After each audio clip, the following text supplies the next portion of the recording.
মদিনার উহুদ পাহাড় 8.5 কিলোমিটার লম্বা, এত বড় পাহাড়, এত দূরত্ব, এত উঁচা যে মসজিদে নববীর এখান থেকে বারান্দা থেকে সেহান থেকে দাঁড়াইলেই কি দেখা যায়? উহুদ পাহাড় দেখা যায়, প্রায় 4 কিলো 4.5 কিলো দূরে, কিন্তু এখান থেকে স্পষ্ট পাহাড় দেখা যায়, এতটা উঁচা। তাহলে এত উঁচু এত লম্বা পাহাড় স্বর্ণ বানিয়ে দিলে আল্লাহ নবী সাল্লাল্লাহু আলাইহি ওয়াসাল্লাম বলেন সে আরো একটা চাই। এরপরে নবী বলেন, শোনো বনি আদম, লান ইয়ামলা ফাহু ইল্লা তুরাব।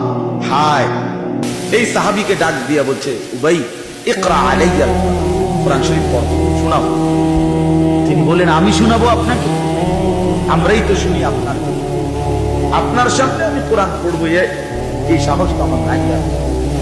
আল্লাহ নবী সাল্লাল্লাহু আলাইহি ওয়াসাল্লাম